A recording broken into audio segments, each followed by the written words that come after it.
काञ्चीनूपुर रत्नकङ्कण लसत्केयूर हारोज्ज्वल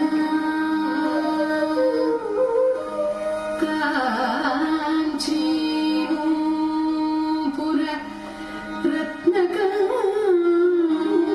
हारोज्ज्वल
कमलभूसेव्या रमाराधिता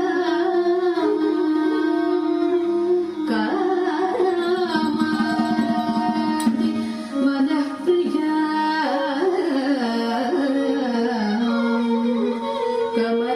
कमलभूसेव्या रमाराधिता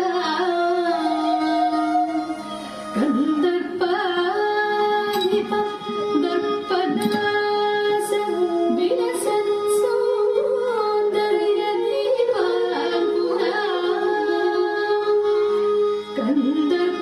कन्दर्पाधिप दर्पदास विलसत्सौन्दर्यदीपाङ्कुरा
రాక శశివదనే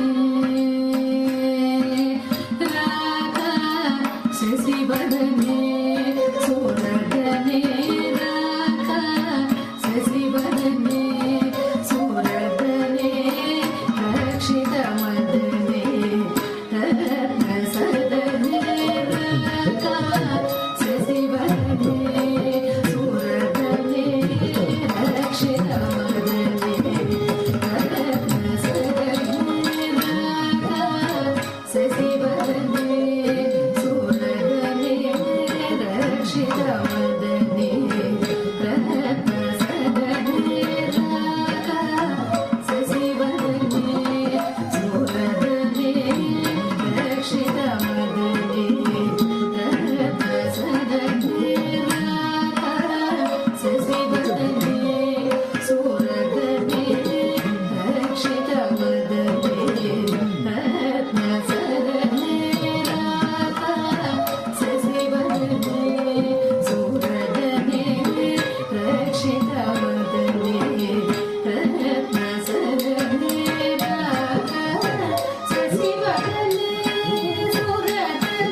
పనిని అసలు అద్భుతం. మేము పొద్దున్నేసరికి అన్నీ రెడీ అయిపోయి, అసలు ఎన్ని వస్తువులు రెడీ చేశారు. ఉదయం రాత్రి 10 వరకు ఇక్కడే ఉన్నాం, మళ్ళీ పొద్దున్న వచ్చేసరికి అన్నీ రెడీ అయిపోయి ఎంత బ్రహ్మాండంగా చేశారు అంటే, ఇంకా అయితే యాక్చువల్గా చెప్పాలంటే ఈ శ్రమంతా వాళ్ళదే, ఫలితం అంతా వాళ్ళదే. లీడరు సత్యగాట. ఇంకొకటి, నార్మల్గా యాగాలు యజ్ఞాలు అవి చేయాలి అంటే పూర్వకాలం ఓన్లీ బ్రాహ్మణే చేయాలి, అందులోనూ వేదం చదువుతున్న బ్రాహ్మణే చేయాలి. అసలు ఆడవారిని హోమగుండం దగ్గరికి కూడా రానియరు. అటువంటిది పూర్ణానంద స్వామి ఆశ్రమ పద్ధతి ప్రకారం ఇది 5వ సంవత్సరం చేస్తున్నాం మనం. ఇది జపం ఏదో కొద్ది చేద్దామంటే 1 కోటి దాటిపోయింది. ఇంకా మరి అది ఎలా ఉందంటే 10 లక్షలు దా 20 లక్షలు 30 లక్షలు 20 లక్షలు దాటింది. ఇంకా మరి అయితే ఇక ఇవాళ అయితే 54 మంది దొరుకుతారా లేదా అని ఆలోచిస్తే 72-80 మంది కూర్చున్నాం ఇవాళ. అంత బ్రహ్మాండంగా జరిగింది. ఇది చూస్తే మాకు ఏదో ఉత్సాహం. ఇక యాక్చువల్గా చెప్పాలంటే భోజనాలు కూడా బ్రహ్మాండంగా ఉన్నాయి, వంట వాళ్ళు కూడా ఇన్ టైం అన్ని బాగా చేస్తున్నారు, ఏర్పాట్లు అన్ని ఎక్సలెంట్ అంటే ఎక్సలెంటే. ఈ కలర్ఫుల్ గా ఎలా ఉందంటే పొద్దున్న ఒక స్టెప్ చేయడం నాకు తెప్పించారు. అసలు ఈ హోమ పదార్థాల యొక్క విశేషము, దానివల్ల వచ్చే ఫలితాలు మనకి ప్రతి 10 రోజులకు ఒకసారి జూమ్ కాల్ ద్వారా వాడు వివరిస్తూ, ఇంకా మాకైతే మా సదానంద గారి ఆశ్రమంలో ఇంత బ్రహ్మాండంగా జరగడం మాకు చాలా ఆనందంగా ఉంది. జరగడానికి మెయిన్ ప్రోత్సాహం వాటర్ విషయం మీకు అందరికీ చాలా చెప్పాం. అఫ్కోర్స్ అన్ని రకాల వనరులు బ్యాక్ ఎండ్ ఉండి సపోర్ట్ చేస్తూ నేను చెయ్యనని బతికించిన ఈ ఏడాది, ఎందుకంటే లాస్ట్ ఇయర్ కొంచెం ఎక్కువైపోయింది బడ్జెట్ కూడా. ఏం చేస్తామే కొంచెం బతికించి మేమందరూ ఆది కైలాస యాత్రకు వెళ్ళిపోయాం. సో అప్పుడు నేనే సైలెంట్గా ఉన్నాను. వాడు పొడిచాడు పదాన్ని.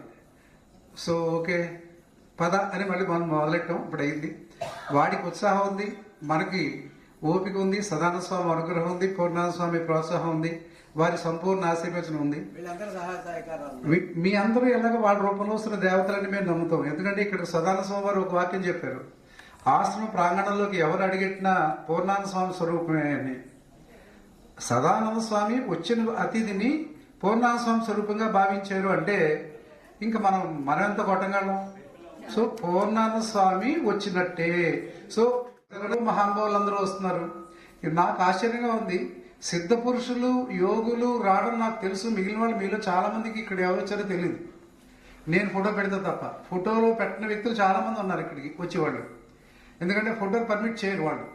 అటువంటి సిద్ధ పురుషులు యోగులు అర్ధరాత్రి అపరాత్రి ఒక టైము అది లేనప్పుడు కూడా వస్తుంటారు. కాశీ నుంచి దిగంబర యోగులు రావడం చూసాం, అవధూతలు రావడం చూసాం, కాలభైరవుడు స్వరూపంలో చాలా మంది మహారాష్ట్ర నుంచి అక్కడి నుంచి సాధువులను చూసాం, అన్ని చూసాం. ఈవేళ ఈ ఈస్ట్ గోదావరిలో ఉన్న సిద్ధ పురుషులు ఎవరైతే ఉన్నారో పీఠాధిపతుల్ని అందరికీ ఇక్కడ ఆశ్రమిస్తున్నాం. అందరూ బాగుండాలి, ఎవరు బాగుండాలనే కాన్సెప్ట్ తో మనం చేస్తున్నాం. హోమం చేసినా, పూజ చేసినా, ఈవెన్ జీతానికి వచ్చిన వ్యక్తులు కానీ, కూలిగా వచ్చే రోజువారీ పనులు చేసేవాళ్ళు కూడా వాళ్ళు ఆభావంతో చేస్తున్నందువల్ల ఈ ప్రోగ్రాం ఇంత కష్టపడి నడుస్తుంది. ఇక్కడ ఇది పెద్ద ఒక యజ్ఞంలో కాంట్రిబ్యూట్ చేయని వాళ్ళు ఎవరూ లేరు, ఏదో ఒకటి కాంట్రిబ్యూట్ చేస్తున్నారు. కొట్టేశాం మోదుగా చంద్ర గారు దొరకదంటారు అందరూ. అటువంటి మోదుగులకి చంద్ర గారికి మనం ఒక మా దేవరం తాత గారి సపోర్ట్ తోటి చేసాం. సో ఈ ఉత్సాహం చూస్తుంటే ఎవరికి దొరకని ద్రవ్యాలు, ఇంకా ఎవరు దేవతా ద్రవ్యం అంటే దేవతల ఆహుతి తీసుకుంటే కేవలం ఆహార పదార్థాలు ఎవరు మాత్రమే తీసుకుంటారట. అది ఋగ్వేదంలో చెప్పబడింది. ఆ ఋగ్వేదంలో ఉన్న మాట పట్టుకుని ఇప్సో గోధుమలు, బియ్యం, పెసలు, మినుములు అని పక్కన పెట్టేసి పోయి ఘాట్ ఎవరు. మా శ్రీనివాస్ గారు ఆయన కాశీ నుంచి మోసుకొచ్చాడు 30 కేజీలు.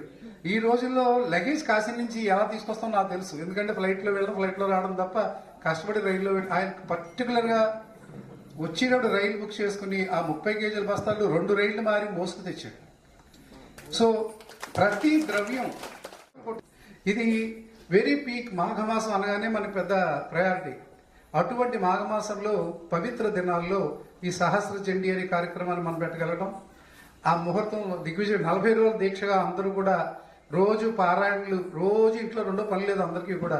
వంటలు మరి ఏం చేసుకున్నారో, పెద్దవాళ్ళు ఏం చేశారో తెలియదు. ఒకడు 6 పారాయణలు, ఒకడు 7 పారాయణలు, ఒకడు 3000, 6000 చెప్పాలి. స్కోర్ బోర్డు మీరు చూస్తుంటే మీరు అందరూ మహాశౌలి గ్రూప్లో ఉన్నారు, మీరు అందరికీ తెలుసు. సో ఎవరితో మాట్లాడినా కూర్చో, మాట్లాడుకో, ముందు కాఫీ తాగి వెళ్ళిపో, ఇదే సౌండ్. ఇంకోటి నాకు కాసేపు మా చిన్నప్పుడు కాఫీ తాగుతూ ఇంక చాలు మీరు అలా చెప్తూనే ఉంటారు, నా పారాయణ అయిపోతుంది అంటుంది ఆవిడ. ఇదే సీన్ అందరికీ పాపం భార్యలు ఇంకా భర్తలు అందరూ భరించారు, పిల్లలు కూడా భరించారు. సో ఈ దీక్ష మనకి ఈ రోజు హోమం చాలా దివ్యంగా సాగింది. స్వామివారు సపోర్ట్ చేశారు, అందరినీ కూడా ఆశీర్వదించారు. నేను అష్యూరెన్స్ మీకు స్వామివారి పీఠం తరపున ఇవ్వగలుగుతున్నా. మీ సంకల్పాలు మీకు స్థిరంగా ఉంటే అవ్వకపోవడం అనేది లేదు, గ్యారంటీగా అయితే తీరుతుంది.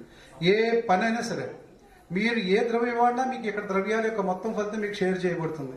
మీకు ఉండాల్సింది ఒకటి, ఇది అవుతుంది, ఇది కావాలి అని కోరిక. కొంతమంది అంటారు మాకు అసలు సంకల్పాలు ఏవి లేవు అంటారు. అది అబద్ధం. ఎందుకు అబద్ధం అంటే మోక్షం కావాలనుకోవడం కూడా సంకల్పమే. నెక్స్ట్ సంకల్పం అనేది లేకపోతే అసలు బేసికల్లీ ఏది ఫలితం ఉండదు. అయితే స్వార్థం లేకుండా సంకల్పం ఉండాలి. ఇక్కడ చెప్పిన పెద్దలు ఏం చెప్పారంటే స్వార్థం లేకుండా సంకల్పం ఉండాలి. మనిషికి ఆశ సహజం, అయితే బ్యాలెన్స్డ్గా ఉండాలి. మీ కోరికలు చంపేసుకుని 100% అవుట్ ఆఫ్ డేట్గా ఉండమని అనలేదు. కోరికలు పరిమితంగా ఉండాలి. అట్ ది సేమ్ టైం ఆ దాంట్లో ధర్మం ఉండాలి, ఆ కోరికలో ధర్మం ఉండాలి. సో ఆ విధమైన సంకల్పాలతో మీరు చేస్తున్నారు. మన అందరూ బాగుంటేనే దేశం బాగుంటుంది, దేశం బాగుంటేనే మనం బాగుంటాం. ఇలాగా ఈవేళ ప్రకృతిలో జరుగుతున్న విపత్తులన్నింటినీ ఎదుర్కోవడానికి ఇది మీకు 2024లో చెప్పిన మాటల్ని గుర్తు చేస్తున్నాం. 2024లో మనం నవంబర్ 30, డిసెంబర్ 1లో సహస్రచండీ చేసినప్పుడు షష్టగ్రహ కూటమి ఏర్పడుతుంది. షష్టగ్రహ కూటమి యొక్క ఎఫెక్ట్స్ మనం ఎదుర్కోవాలి అని అందడం జరిగింది. ఆ స్వామివారు ఆ థాట్ ఇవ్వడంతో, సిద్ధపురుషులు ఆ ప్రేరణ కలగడంతో మనం చేసాం. 2024 డిసెంబర్ తర్వాత ఇప్పటి వరకు ప్రపంచంలో ఎన్ని పరిస్థితులు, ఎన్ని యుద్ధాలు మనం చూసామో మీకు తెలుసు. మరి ఈ ఉపద్రవాలను ఎదుర్కొంటుంది అంటే ఎలా ఎదుర్కొంటున్నారు? ఈ దివ్యమైన దైవ శక్తితోటే. ఇది దైవ ప్రణాళికలో భాగమే మనందరం కూడా. మనం ఎంతరం ఎంత పొడిగేం కాదు. మన నుదుట ఈ పని చేయడానికే మన పుట్టించారు భగవంతుడు. సో ప్రతి మనిషి పుట్టుకనుక there is a reason. So ఆ రీజన్స్ తోటి మనందరూ వచ్చి మనం చేయగలుగుతున్నాం. ప్రకృతికి మమేకం అవుతున్నాం, తద్వారా భగవత్ అనుగ్రహాన్ని పొందుతున్నాం. సో సిద్ధమైన సంకల్పం, స్థిర సంకల్పం కూడా ఇక్కడ పూర్ణానంద స్వామి, సదానంద స్వామి చెప్పింది ఒకటి. అందరూ కలిసి హ్యాపీగా ఆనందంగా ఉండి సర్వే జనా సుఖనో భవంతు. ఈ కాన్సెప్ట్ తోటి మనం చేస్తున్నాం. ఈ కాన్సెప్ట్ తోటి మీరు అందరూ కూడా చాలా బాగా కోఆపరేట్ చేస్తున్నారు. ఇక్కడ ఏదో కోపం వచ్చినప్పుడు కైమంటం కానీ అది ఇక్కడి నుంచే కానీ పొట్టలోంచి కాదు. ఏంటంటే ఇక్కడ మేమందరం కాపల కుక్కలు, టు బి ఫ్రాంక్ చెప్పాలంటే. ఎందుకంటే ఇక్కడ లోపలికి తేడా తప్ప బయటికి పట్టుకెళ్ళలేము. బయటికి పట్టుకెళ్లాల్సింది మీకు కేవలం అనుగ్రహమే.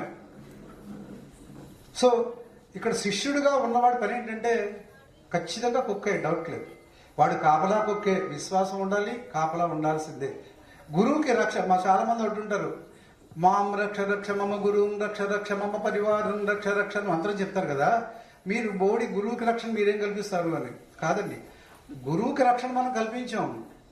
గురువుని జాగ్రత్తగా చూసుకోవడమే రక్ష.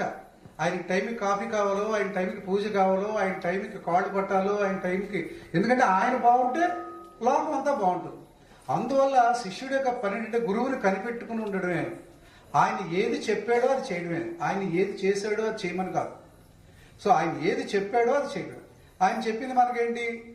జాతి మత కుల విచక్షణ లేకుండా సర్వజన ప్రణాళికలో సర్వజన ఆమోదయోగ్యంగా ఉండేలాగా, అందరినీ రక్షించేలాగా ఈ ఆశ్రమం ఉండాలి.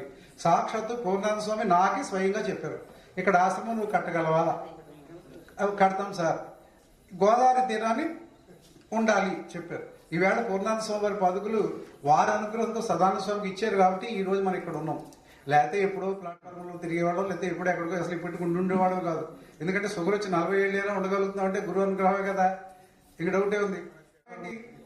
గురువు ఇంకా మనని ఉపయోగించుకోవాలి. ఈ విశ్వ ప్రణాళిక నిమిత్తం వాళ్ళు ఉపయోగించుకోవాలి. ఇలాగా మన అందరూ మనం కలిసిమెలిసి ఉండడం ద్వారా ఆటోమేటికల్లీ మనం చేయగలిగిన సమాజాన్ని చేస్తే సమాజం కూడా మనకు చేస్తుంది అనే సందేశం. ఈరోజు సిద్ధపురుషులు వచ్చినా, లేకపోతే కళాకారులు వచ్చినా, లేకపోతే ఇంకా ఎవరైనా పెద్ద పెద్ద వాళ్ళు వచ్చినా ఇక్కడంతా పొందేది వారందరూ కూడా అనుగ్రహమే.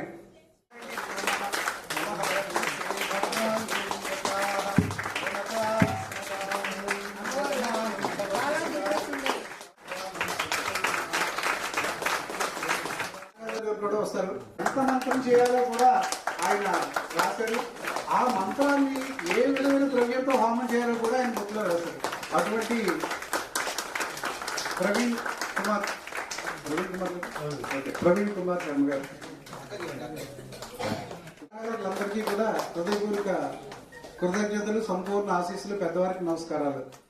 అమ్మాయే పుట్టాలని తపస్సు చేసి దానికి కూడా సప్తసతీ హోమాలు కూడా చేయడం జరిగింది నాకు తెలుసుగా. అది అది పుట్టింది అది. సో అమ్మాయే పుట్టాలని పట్టుదలగా ఉంది. వేళ డ్రాన్సర్గా తయారు చేస్తుంది. అది రాత్రుల్లో పగట కష్టపడుతుంది. ఇప్పుడు చూసారు కదా, ప్రతి తల్లి కష్టపడతారు. మా బిఆర్కే గారు గుర్తుగా మాకు ఇవాళ గుంటూరు శ్యామల గారు కూడా వచ్చారు. సో ఇలా మోస్ట్ సీనియర్ పెద్ద అయినా మమ్మల్ని అసలు మేము అసలు లీడర్స్ గా తయారవడానికి ప్రారంభించిన వ్యక్తుల్లో పెద్ద వ్యక్తి మా సత్యమావయ్య. నాకు ఇష్టమైన వ్యక్తి ముగ్గురు. ఒకటి మా నాన్నగారు, నెక్స్ట్ మా సత్యమావయ్య. ఎందుకంటే లీడర్షిప్ క్వాలిటీస్ ఆయన చీఫ్ ఇంజనీర్ చేశారు ఇరిగేషన్ డిపార్ట్మెంట్ లో. ఆయన వర్క్ స్టైల్, ఆయన చదివిన ఏఎంఐ అది చదువుతున్నప్పుడు ఆయన పడిన కష్టాలు చిన్నప్పుడు అప్పుడప్పుడు వినేవాళ్ళం. మా బావగాడు నేను సీఏ చదువుతున్నప్పుడు సత్యమా ఏఎంఐ ఎలా పాస్ అయ్యాడయ్యా, ఆ రోజుల్లో ఏఎంఐ పాస్ అవ్వడం చాలా కష్టం అని అనేవారు. ఎలా పాస్ అయ్యాడు అంటే ఈయన చదివిన విధానం, సిస్టమ్ అనేది బావగాడు చెప్తుండేవాడు. అందరూ బట్టి కొట్టి ఈవేళ చైతన్య కాలేజీలో రాసినట్టు పరీక్షలు పాస్ అయిన బాబు కాదు. వాళ్ళందరూ ప్రాక్టికల్ అప్రోచ్ తోటి వాళ్ళు అయ్యి లీడర్స్ గా తయారయ్యారు. వాళ్ళని చూసి ఇన్స్పిరేషన్ గా తీసుకుని ఇప్పుడు ఇంచుమించు మేము కూడా చిన్న సైజు లీడర్స్ గా తయారయ్యాం. అఫ్కోర్స్ వాడు is very big professional in finance industry. వాడు CFO director finance for Sujana group of industries వాడు. సో ఇలా అందరూ. సో రకరకాల ఊళ్ళ నుంచి, బెంగళూరు నుంచి, తిరుపతి నుంచి, హైదరాబాద్ నుంచి, ఇంకా ఈవెన్ మా దేవరందాత గారు అయితే ఇంచుమించు ఆడవాళ్ళలోంచి ఇలా అందరూ కష్టపడి ఇక్కడికి వచ్చారు. వారందరికీ కూడా సంపూర్ణ ఆయురారోగ్య ఐశ్వర్యాలు, మన సంకల్ప సిద్ధి కలగాలని స్వామివారిని ప్రార్థిస్తూ రేపు ఉత్సాహంగా ఖచ్చితంగా మనం అమ్మవారికి చేస్తాం. కొంతమంది డౌట్ అడిగారు, శ్రీ రుద్ర సహిత చండి సహస్ర చండి యాగం అన్నారు, మా రుద్రుడికి లేదా అని. రుద్రుడు కూడా ఉంటుంది, ఎందుకంటే రుద్రాభిషేకం పెట్టిన కారణం అదే. రుద్రుడు కూడా ఆహుతులు ఎలా వేయాలో రేపు ఒక చిన్న మీ టైం 10 నిమిషాలు దాటకుండా మేము తీసుకుని ఏం చేయాలో ప్రోగ్రామ్ చేస్తాం. ఆలోచిస్తే సదానంద స్వామి చేశారు, మహారుద్రం చేయించారు మా చేత. ఆయన సమాధిలోకి వెళ్లే ముందు నెలే ఆయన అక్టోబర్ సమాధికి వెళ్తే ఆగస్టులో చేయడం జరిగింది మహారుద్రం. ఇప్పుడు అతిరుద్రం చేయాలని అప్పటి నుంచో ప్లాన్ ఉంది. ఇప్పుడు అతిరుద్రం ఆగడానికి కారణం కూడా ఏంటంటే అతిరుద్రం చేయకూడదు. నాకు సరైన విద్వత్తు గల నమ్మకమైన బెటాలియన్ ఇంకా నాకు నమ్మకం కలగలేదు. ఎందుకంటే మా మడిగాడు శ్రీహరికోట రాకెట్ యుగం నుంచి మనిషి వచ్చేటోడు. మరి రాకెట్ నాడు బికాజ్ అన్ని 10 కిలోమీటర్ల దూరంలోనే ఉంది అది శ్రీహరికోట సెంటర్. సొల్లూరుపేటలో ఉంటారు. ఎక్కడెక్కడి నుంచో ఇక్కడ ఎవరు పిలవరు, ఎందుకంటే పిలవడానికి నాకు హక్కు లేదు. స్వామివారు ఏం చెప్పారంటే నేను ఎవరిని పిలవడానికి అవకాశం లేదు. ఇక్కడ ఎవరైనా రావచ్చు, all doors are open to all. ఇక్కడ ఎవరు వచ్చి ఏ సాధన చేసుకోవాలన్నా, ఏ మంత్రం చేసుకోవాలన్నా, ఏ సేవ చేసుకోవాలన్నా వాలంటరీగా దే హావ్ టు కమ్. రండి, చేసుకోండి. మన ప్రారంభం అనేది ఏదైనా మిగులుంటే అది కాస్త తుడి చేసుకునే ఏకైక ప్లేస్ ఇదే శ్రీశైలంలో పూర్ణాశ్రమ ఆశ్రమం. అండ్ ఇక్కడ మొన్న